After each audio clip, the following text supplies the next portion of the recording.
What's going on, guys? Back at you with another YouTube video. Shout out. Let me give a shout out. The sports pages page, and then the rest of it. Shout out to the OGs that Let's Talk Jets. Shout out to the Hawksnet. Shout out to the 12-man fan jam show. I always forget to shout out for whatever reason. But shout out to those three OG sports channels on YouTube. Shout out to SB Talk Sports, Pro Basketball Updates, and my Mets fan, Andrew Acevedo, Mets Talk, Retaining, Mets fan, and my co-host, Big Apple, Banner Media, so, aka Elias, on the YouTube.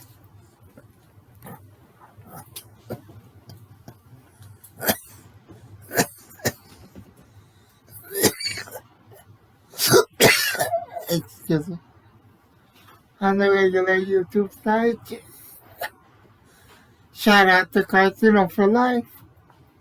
Welcome to HD TV. Kwame Brown Best Life.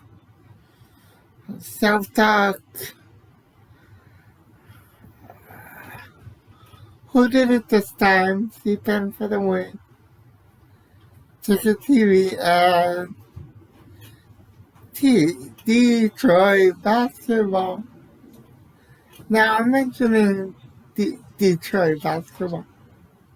Yes, because that's what this video is going to be about. I just watched the Netflix documentary on the malice at the palace.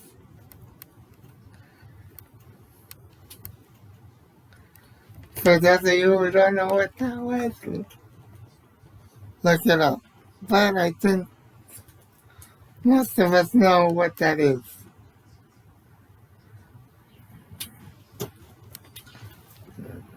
Where I just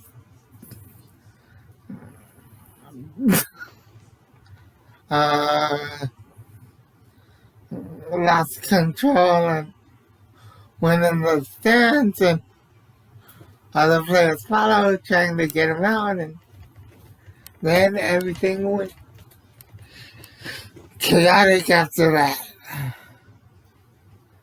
Now, what led after this? Well, the year before, the Pacers and the Pistons met in the Eastern Conference Finals. The winners would go on to play my Lakers in the NBA Finals. I really didn't want to play the Pistons because I knew the Lakers would get their asses kicked. And I was right. Now they bring up the flagrant foul in Game 6 between Ron Artest and Rosanna Hamilton. But they don't show the block layup by Tayshaun Prince on Reggie Miller in Game 4 of that series in Game 5 of that series that gave the Pistons a 3-2 lead. So, shame on them for that. Shame on them for not showing the whole series the year before. Because that whole thing was physical and crazy. I remember that. I was just graduating elementary school.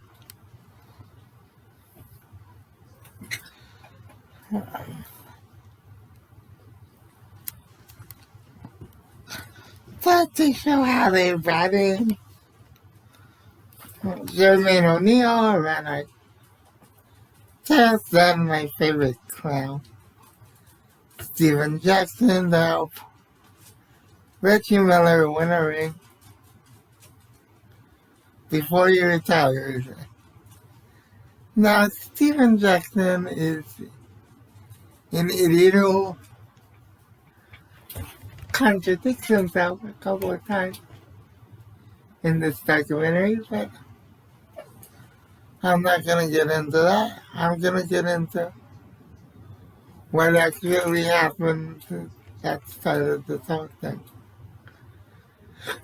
The Pacers were up 12 with 1 minute to go. At that point, Rick Carlisle should have pulled his starters and put the bench in.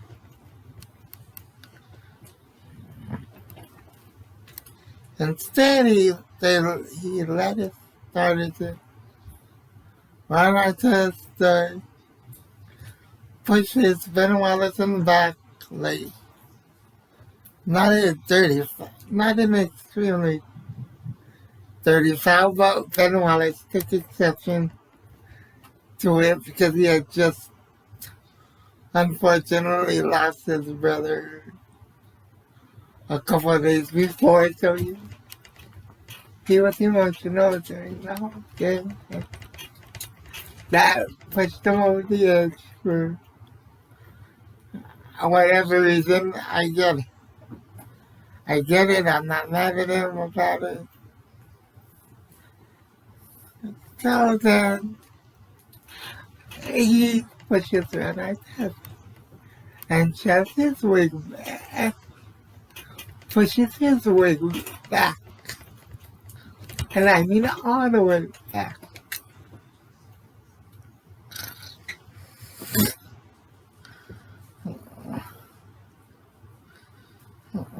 And then everyone has to hold each other back. At this point, the ref should have just thrown out on Artest and Ben Wallace and been done with it, and the players shoot free throws, but instead they just stood there like idiots, not knowing what to do, not knowing their job from a wristwatch.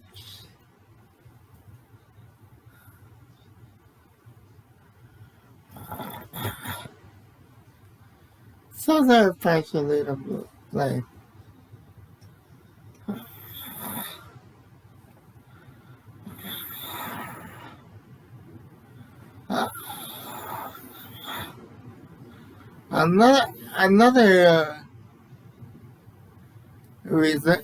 Another reason to blame is the security, or the lack thereof,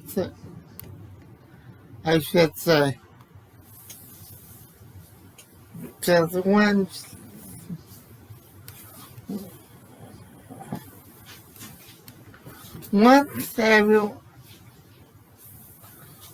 the players were separating, were getting in the middle of each other, security should have hit the floor.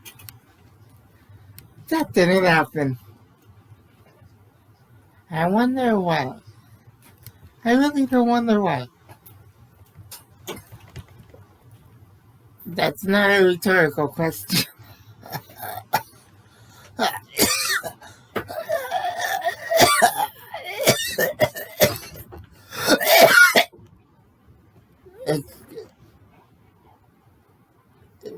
Excuse me, sorry about that. I really do wonder why there wasn't more security on that court when this next thing happened. So Ron Artest lays on the commentary desk, counts to 5, tries to calm down, and the next thing you know, he gets it by a beer. A cup of beer thrown from the stands, and loses his mind and jumps in the stands and he's going out to the wrong guy who he thinks to the Cubs, and he takes a punch at him. At this point, security should have really hit the floor. That still doesn't. I think the players have to be security for one another, which is stupid. So Steven Jackson goes in the stands, or Sheeta Wallace goes in the stands. Ben Wallace even goes in the stands. Jamal Tinsley goes in the stands to try to get Ron Artest out of there. Something to found to save Ron Artest from the side. Let me be 100% clear. They went in there to save Ron Artest and his crazy backside. So, yeah.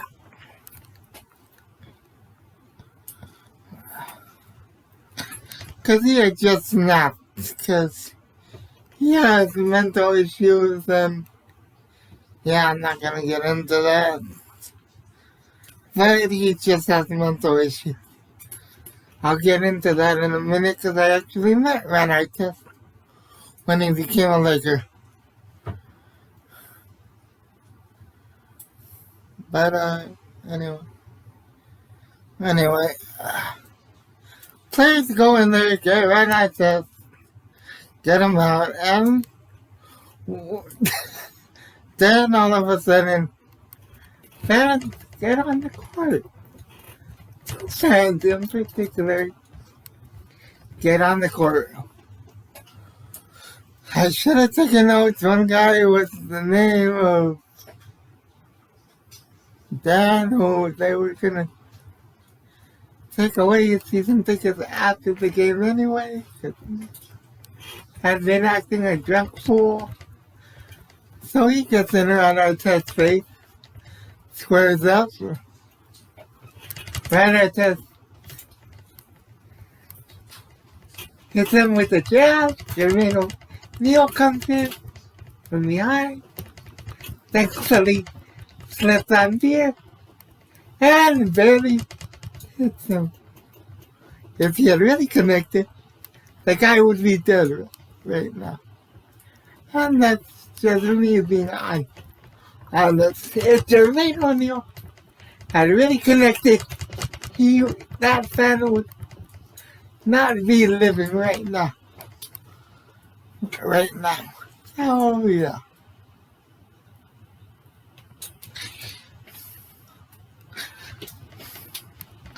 But that's what happens when you try to be a tough guy and be an idiot. Then the cops came out after Ron Artest and reviewed him for whatever fucking reason.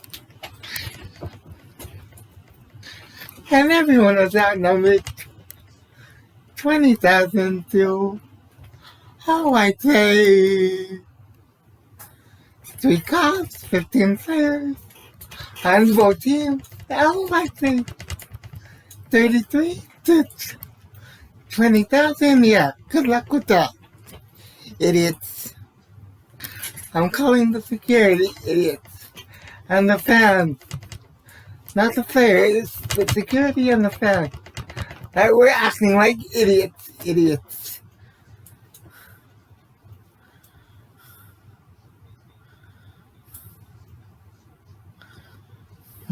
Then the cop says, oh no, I never turned Ron Artest. Bullshit, it's on camera, you idiot. You're doing a documentary about it. You don't think they have film of you doing it? Shut up. Just shut up. Ah, good grief.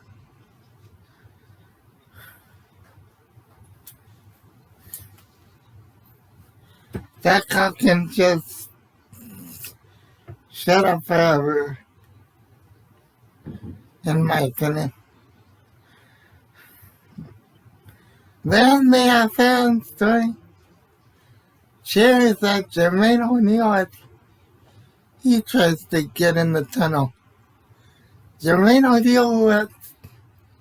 O'Neal was done nothing except a missile swing at a fan this whole time. Because they can't get to Ren Artest because he's already in the locker room. Steven Jackson's already in the locker room. So they settled for Jermaine O'Neal. Poor Jermaine O'Neal. I feel bad for him out of everyone in this story. And so does the documentary. So, good for them. They got one thing right.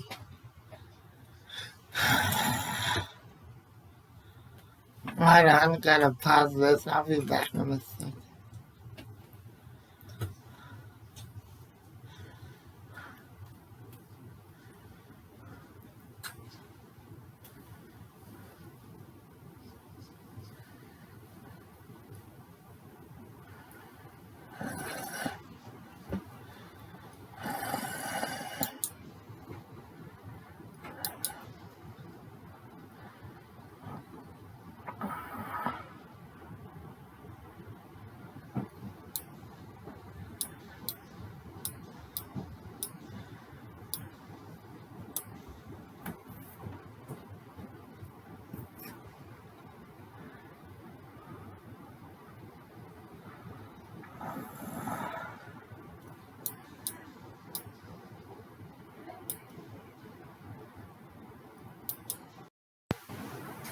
Alright, sorry to recap this thing. Could have been stopped if one of three things happened. Yes, Rick Carlisle takes out the starters if the ref he just ran a test and won. And the security takes their hands out of their asses and actually do their job. But none of these things happen, and none of this happened, and basketball players were made out to be dogs because David Stern gave in to the media. Because why wouldn't he?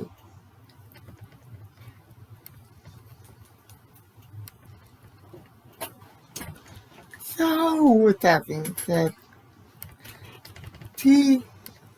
if you watch this, I hope you give your opinion, everyone else give theirs, and until next time.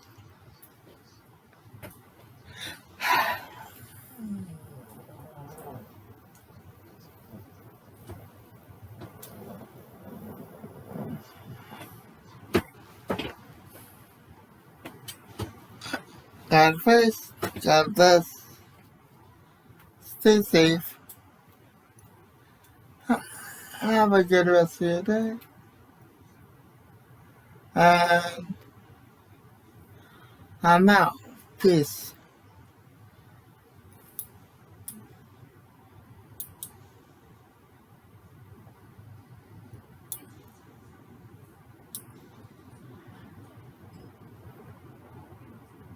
Deuces.